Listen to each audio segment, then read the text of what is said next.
परसों 11 तारीख को 3 बजे दिन में हाजीपुर में हमारे विभाग का बहुत बड़ा कार्यालय खुलने जा रहा है। मैं बिहार के मुख्यमंत्री से आग्रह करता हूँ कि यदि बिहार सरकार हमको जमीन मुहैया करे तो मैं हाजीपुर में भी एक यूनिवर्सिटी खोलने का मैं प्रयास करूँगा। 2024 का लोकसभा का चुनाव होगा तो 2/3 बहुमत से इस देश में एनडीए की सरकार बनेगी। नमस्कार, मेरा नाम प्रेम है और आप क्लैप हिस्ट्री देख रहे हैं। केंद्रीय मंत्री पशुपति पारस ने बिहार सरकार से बड़ी मांग कर दी है। पशुपति पारस ने कहा है कि अगर आप ज़मीन देते हैं तो हम यूनिवर्सिटी बनाएंगे। क्या कुछ कह रहे हैं केंद्रीय मंत्री पशुपति पारस, ठीक देखिए आप इस वीडियो में। सर, वो हमारे पास एक विभाग है, खाद्य प्रसंस्करण विभाग, जो पूरे देश में एक चर्चित विभाग है।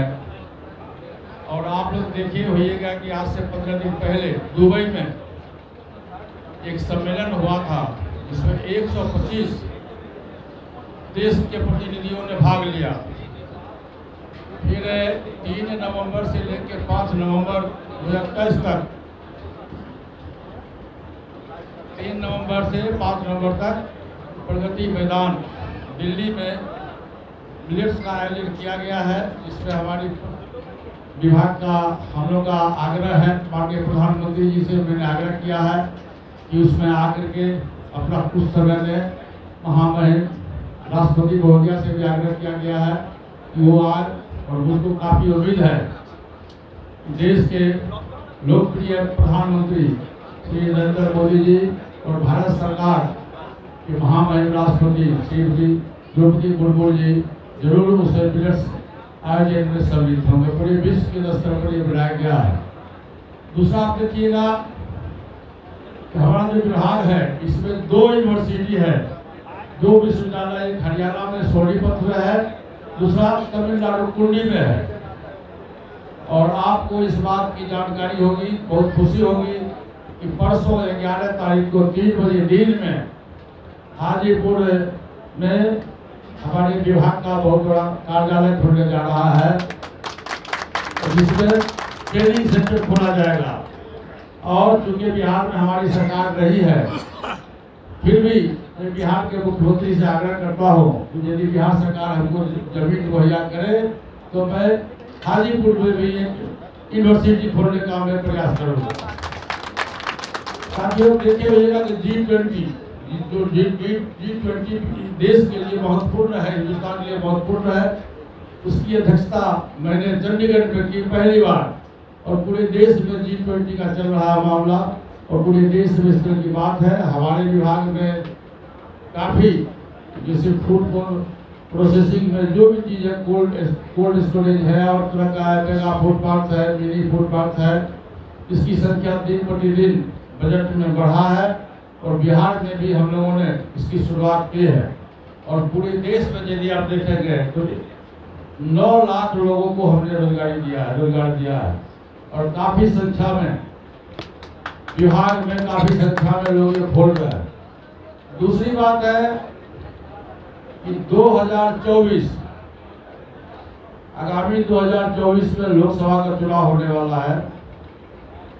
और ये चुनाव बहुत ही महत्वपूर्ण चुनाव है।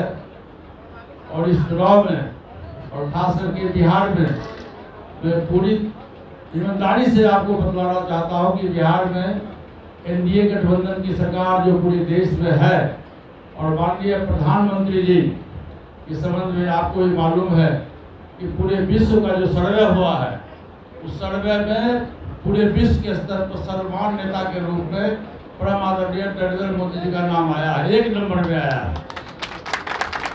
और देखिए, आजादी के बाद मैं समझता हूँ कि इतना अच्छा प्रधानमंत्री इस देश को कभी नहीं मिला, जिसने शोषित के लिए, गरीब के लिए, महिलाओं के लिए, वृद्धा लोगों के लिए, किसान के लिए, नौजवान के लिए, सभी लोगों के हित की बात उन्होंने की।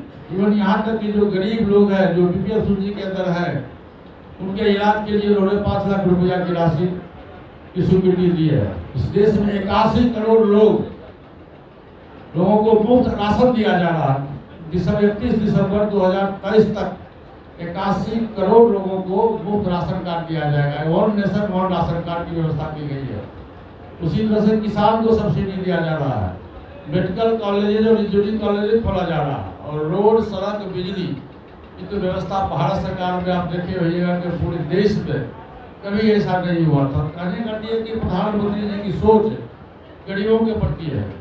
आप देखिए, महिलाएं खाना बनाती थी, आँख खराब हो जाता था, उसके लिए गैस की व्यवस्था उन्होंने किया, गरीब लोगों के लिए, वृद्ध लोगों के लिए वृद्धावस्था की व्यवस्था किया।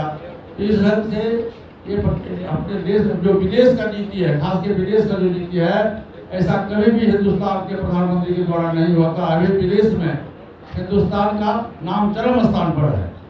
तो मैं आप लोगों से भी आग्रह करता हूँ, आने वाला समय है 2024, लोकसभा का चुनाव है, एनडीए गठबंधन की सरकार है देश में, और भाजपा इंटरनेशनल, भाजपा देश ही नहीं विदेशों में भी भाजपा का संगठन है, और भाजपा के साथ हम लोग का संगठन है। खासकर बिहार में भाजपा के सहयोगी दल हमारी पार्टी है, हम लोग हैं, हम लोग 5 सांसद हैं, 5 सांसद हम लोग अपने अपने क्षेत्र में, पूरे बिहार में बहुत मुस्तैदी से संगठन का काम करते हैं और संगठन का काम करेंगे। अभी देखे होइएगा आपने, हम लोग 5 सांसद और जो हमारे विधान पार्षद हैं, सभी लोगों ने जाकर के माननीय प्रधानमंत्री जी से मुलाकात की और माननीय प्रधानमंत्री जी को शुभकामनाएं दी। तो आज के मंच से मैं ये कहना चाहता हूँ, 2024 का लोकसभा का चुनाव होगा तो 2/3 बहुमत से इस देश में एनडीए की सरकार बनेगी, और तीसरी बार परम आदरणीय प्रधानमंत्री श्री नरेंद्र मोदी जी देश के प्रधानमंत्री बनेंगे, तीसरी बार बनेंगे, ये मैं आपको पूरा आश्वासन देता हूँ। दूसरी बात है, बिहार की स्थिति जो है, आप देख रहे होइएगा कि तकरीबन 7 महीना हुआ है श्री नीतीश बाबू को एनडीए छोड़ के आरजेडी गठबंधन में जाते हुए, तकरीबन 7 महीना हुआ है, और बिहार की स्थिति दिन प्रतिदिन बदतर होते जा रही है। फिर पुनः याद आता है 1990 से लेकर 2005 की स्थिति जो बिहार में थी, जिसको लोग जंगल राज कहते थे, जिससे परेशान होकर बिहार की जनता ने नीतीश कुमार जी को अपना अधिकार दिया, और नीतीश कुमार जी बिहार के मुख्यमंत्री बने, 17 वर्षों तक बिहार के मुख्यमंत्री बने रहे। इस बार जो लोकसभा का चुनाव हुआ और विधानसभा का चुनाव हुआ, उसमें एनडीए गठबंधन के तहत नीतीश जी के दल को भी 17 सीट मिला था लोकसभा में, जिसमें 16 सीट वो जीते थे। और जो विधानसभा का जब चुनाव हुआ, एनडीए गठबंधन को बिहार की जनता ने अपना मत दिया था, और एनडीए गठबंधन के मत देने के बाद नीतीश जी पर विश्वास करके भाजपा के लोगों ने नीतीश जी को मुख्यमंत्री बनाया था। लेकिन नीतीश जी ने बिहार के जनता के साथ अपमान किया, और बिहार की जनता को उन्होंने धोखा दिया, और एनडीए गठबंधन छोड़ के और रातों रात चले गए आरजेडी गठबंधन में। ये बिहार के लिए बहुत ही शर्मनाक घटना है, दुर्भाग्यपूर्ण घटना है। अब अभी आप रिसेंटली देखे होइएगा, रामनवमी के अवसर पर भारत सरकार के गृह मंत्री श्री अमित शाह जी का प्रोग्राम था सासाराम में।